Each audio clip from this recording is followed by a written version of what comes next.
Hey, everybody. My name is Trent, and we're back to No Excuses. This is the channel. Basically, we're talking positive stuff that's going on through this pandemic and meeting great people that have some great stories that, we should listen to because it might uplift us, may motivate us. And sometimes, it's hard, but let's face it, times are changing. We have to start changing with the times. And a lot of times, even being in small businesses, nowadays it's scary. We're not sure when business is going to pick up back into the normalcy, but let's face it, there's businesses that are out there that are changing, and today's guest is an exception to one of these. He's a writer, he's a business coach, he's also a corporate recruiter. He's done a lot of things, and a lot of times he was with his customers face to face. But because of the changing of pandemics, well, I'll let Neil explain exactly what we're talking about. Ladies and gentlemen, Neil Thornton. Hey, Neil, how are you today? I'm awesome, Trent. What's going on, man? Just trying to get people to feel how it feels to be a little bit about no excuses. So, can you tell us a little bit about um, Thornton Group and how it evolved to where you are today? Yeah, I guess this whole journey started 20 years ago. You and I are from the south end of Niagara, and I had a big background when I first started this business. Is I was a managing partner of Dale Carnegie Canada, so naturally, that name is synonymous with training and development, leadership, communications, team communications, of course, speaking and presentations. And for 10 years, from 2000 to 2010, we're one of the most impactful and really one of the most business producing results training company like in the world. And it's because we worked with teams and we really focused on culture and everything that Dale Carnegie was, but even more to most organizations who wanted to improve communications. And then this 2008 thing came along and that changed a lot. So yeah, that's kind of my background. And then from there, I diversified. I suspect a lot of people on this call have read Rich Dad, Poor Dad, where your goal is multiple streams of income. And if you're relying on one particular stream of income and something jeopardizes that, you're going to be in a lot of trouble, which I found myself in 2008 representing one of the largest training companies in the world. And the recession hits and everybody backs off their training budgets. I had to diversify quickly. And some of those are some of the same habits that I've carried over into the pandemic, 2020 and in March. It's been a year now since the first cases that have shown up. So that's a little bit about my background. Okay, and one thing that I know is that you had to reshift your way of thinking because you're usually in the offices talking to the people, doing seminars and all that kind of stuff. And when the pandemic hit, you can't do these large groups. So, what are you doing to communicate with these people nowadays? Well, I guess, you know, let's go back to March 2020, where, a lot of people thought, hey, this was only going to last 1 or 2 months. We'll quickly be back to normal. And as human beings, we have this path of least resistance where we want to go back to normalcy. And you and I spent a couple of weeks probably walking around a bit of a haze, a bit of a fog, but then we realized, okay, this probably isn't going away very quickly. So I went back to the lessons I learned in 2008 is what at that time, what is recession proof? And culture, web marketing, branding was recession proof. And then I went to 2020 in March, and the pandemic hit. And the first thing I thought is, well, what is pandemic proof? What do people still want? And the things that still go on are time. Time still marches on through the pandemic, and your brand still goes on. So I'm writing another book right now called Presence, Impact, and Influence. And I went to the teachings of even the chapters that I'm writing to say, what can we still work on regardless of the pandemic? And one of the first calls I got was from a very large Canadian financial institution. And what they wanted to know was, how do they run virtual meetings that don't suck? Like, how do they run effective virtual meetings? And what I found, Trent, was all the stuff that I teach on speaking and body language and presencing, I carried into the virtual world. So I made it transferable. And I haven't looked back. I've probably never been busier. I'm not in offices right now, and it's a bit of a challenge for me, even just mentally, like being in an office all day alone. I'm used to being around people. But what I've done is I've carried my business more to the virtual model where I still realize that companies need help. Companies want to work on strategic doing because we all know the planning is easy. It's the doing part. We have to do that through people, which ultimately is done through a culture. So believe it or not, because many of us went virtually and working from home, which is new to a lot of people, you and I have done it for years, but working from home is new to a lot of teams and cultures. I realized that companies still needed what I did even more. And so I went back into all the digital platforms that I've worked on and continued with that ongoing communications that there are things that you can still do. And I even wrote a paper called Your Influence Doesn't Sleep, Your Brand Doesn't Sleep. And that's what I find a lot of people are looking for now today is how do I now continue to stand out in a crowded marketplace? And my individual coaching business, my practice has really taken off. And I'm not necessarily doing the training that I was doing, but I'm doing a lot of online projects and online work. I'll give you an example. If I'm in front of a group speaking, there may be 40, 50, 100 people in the room. Last week, I got asked to do a keynote for 8,000 people virtually. So I'm like, okay, the economy of scale is still there. The delivery is different. I started last week working with McMaster University and doing some work with their students, and it's the same scenario. It's still transferring that teaching in a different kind of media. But you know me, because you're my tech guy, I had to get all new equipment. I got all like I got cameras and I got my microphone and everything set up. So thanks for doing that, Trent. Thanks for helping me out. Not a problem. And that's the key. I think it is that people have to get in their mindset is you can't be in that pigeonhole box that you used to put yourself into. If you want to succeed in today's market or succeed in this pandemic, you have to start thinking outside the box. Like Yeah. there's a lot of businesses that are saying, "Oh, well, we'll just hold it off until the pandemic's over." Well, we don't know when the pandemic is going to be over. And if we keep thinking about that, unfortunately, our doors are going to be closing. So we got to start thinking outside. We got to start opening the doors and helping, like you're doing with the people and getting them out of this mindset is a good thing to do. Because honestly, I can see a lot of businesses that are going, "Well, what am I going to do? What am I going to struggle?" And they're stressing out. But the thing is, if you start relaxing and you start seeing what is in front of you and what you're capable of doing, I think you're going to see a better mindset and you can open the doors to new challenges and new adventures, correct? Yeah. But Trent, this isn't new. Like this isn't the first time this has happened to us. Einstein said you can't solve a problem with the same mind that created it. So what's happening is people just keep repeating the definition of insanity. They think that by doing the same thing over and over again, it's going to produce different results. It produces diminished results. Like look what Walmart did to Sears, and then now look what Amazon's done to Walmart. So things are changing. Uber to the taxi industry, Netflix to Blockbuster. Yeah, so this pandemic has sped up change. And I always reference a book here in my library called Reimagined by Tom Peters. And he says, if you don't like change, you like irrelevancy even less. And I know that's a bit of a smack in the head comment, quote, but it's really, really true. Those now most adaptable to change are the ones who are going to succeed. And in business, to drive change, you need a bigger vision than you've ever had before.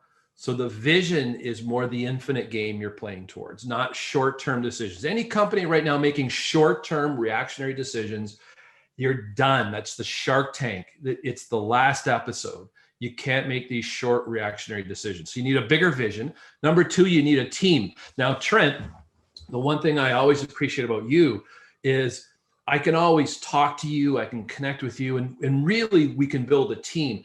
Right now, you need to get out from behind yourself and surround yourself with some people that can challenge your thinking. They can push you, they can move you to a next level. That's not new. That's called the mastermind from Think and Grow Rich from the 1930s. And then the third thing that you need to drive change is a sense of urgency. Guys, we're not going back to normal. Write it down, carve it on a wall. There is no normal anymore. So the urgency now is, how serious am I about changing? You have to get yourself out of the way. Eckhart Tolle said in The Power of Now, ego and awareness cannot coexist. There is no ego in the pandemic. Companies that succeed are the ones who will admit they don't know what they don't know. And that is where reinvention happens. That's really what's needed of all of us. You know, the term we all use is pivoting, but reinventing your business is now what will take you to the next level. If you look at it, Trent, it's actually kind of exciting. Like, it's invigorating.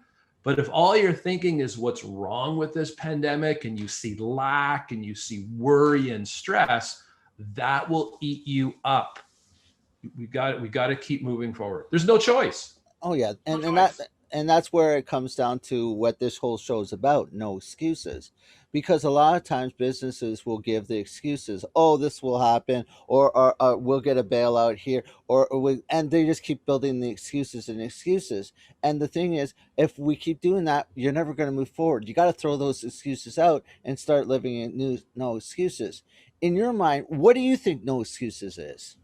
Well, no excuses is habits, right? So we get in these habits of excuses. That's why I get a lot of calls to do just generative ontological coaching, which is the psychology of being. That's all my background and all that. But sitting with an executive, an owner, or a manager and saying, your excuses are your worldview. Your worldview is an interpretation of years of thoughts and actions and listening. Most of us never really listen for what's possible. We're busy listening for what's probable and what we already know. We always try to be right. And excuses are a generation of justifying yourself.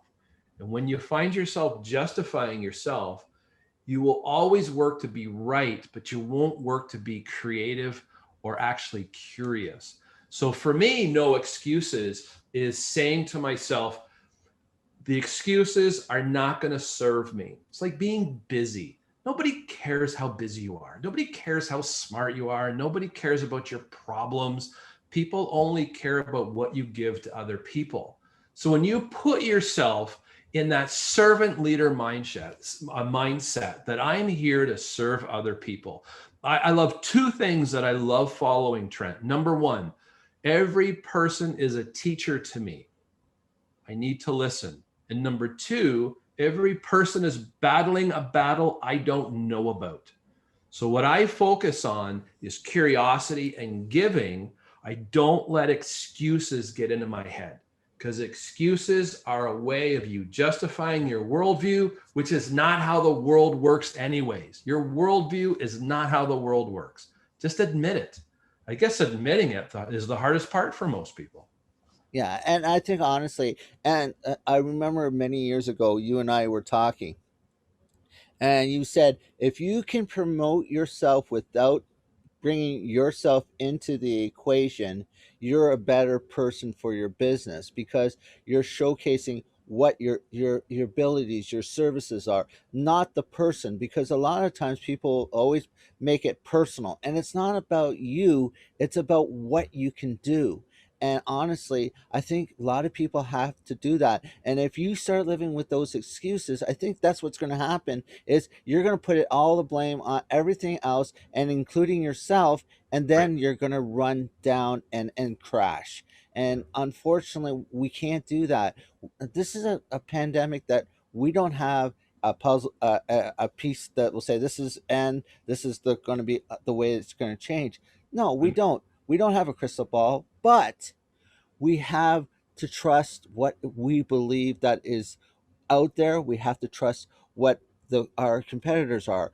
Our are people that are needing our services, our beliefs, what we're trying to get out there. Because the more we showcase, the more we want, people are going to be saying, you know what, this is the person I want to deal with in the future, because Right. they are on top of it and they're living without the excuses.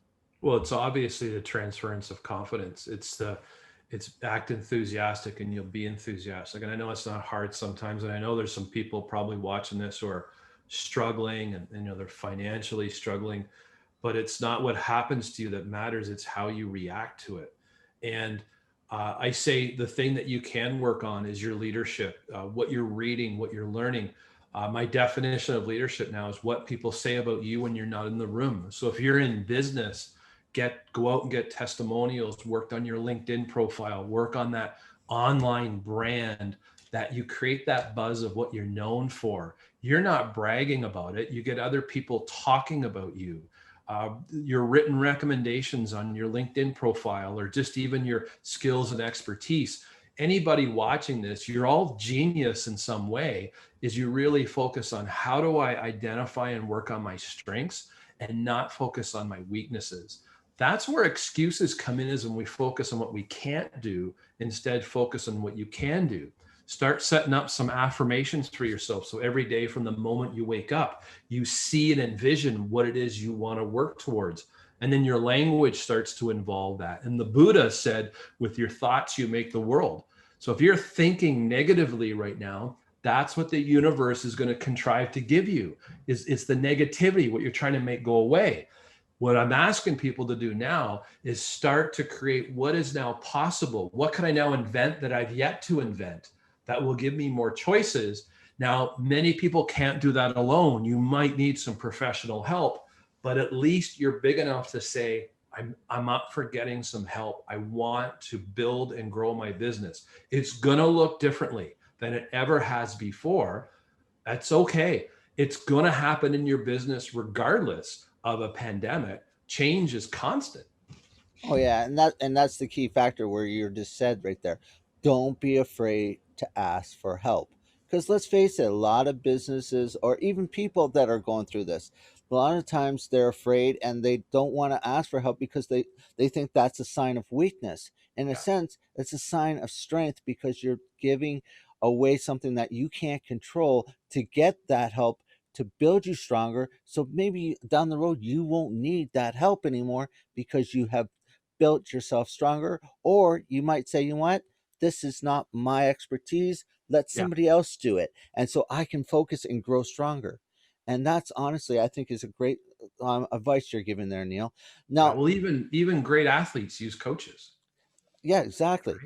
So who's helping you take your performance to the next level? You can't do it alone. If you could have, you already would have. Yep, exactly. And now, so what I'm going to ask right now is, what advice would you tell a small business person that is looking to change, or looking to but doesn't know exactly the first step? What would you give him advice for? Well, you know, call and get some help. Like if, and it depends, because a small business right now that's a B2C, like a front facing business, you've been impacted the most. A B2B type business where it's business to business and maybe you're essential, you may have never been busier than you are right now. So what I would do is look at the mode of your business and say to yourself, what is it that I could maybe do differently? And also what no one else is doing. I'll give you an example. So in my interview series, I interviewed Stephanie Sulis. She owns Little Mushroom Catering. And as you can imagine, she's in Kitchener. Her business was down over 90%, the catering world. And what she did was, for Zoom meetings and associations she worked with, she offered the night before to drop off the coffee and the scones and the frittatas for the morning meeting. So the meeting opened up. Everybody was talking about this Little Mushroom Catering. Hey, did you get your coffee? Look at these scones, are the best in the world. And it took her a bit more energy to deliver all of that. But everybody on that call, which was about 200 business owners, were talking about her. So you think about, there's a couple online that I just noticed. They started a shoe shining business out of nowhere, just started shining shoes and taking care of shoes, and people were sending them their shoes. So they've created something online that didn't exist before. So, be creative, get some help, and reinvent where you want to go with your business, and keep thinking about those multiple streams of income. If you're relying on one stream, you're going to be challenged. For me, what happened was I was teaching at the college, and that suddenly ended. So I'm like, okay, and virtually it'd be a bit tough to do that. I had other things that I was doing, and I'm writing right now. So there's other things I'm doing to keep me focused and keep me moving forward. Well, that's a great advice.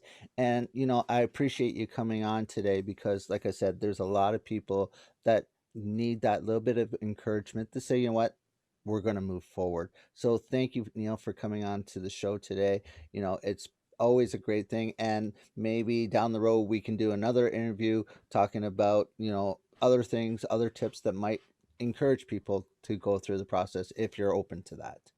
Always for you, man. Always. Well, I appreciate that. Anyways, Neil, thank you for coming on today, and you have a great day.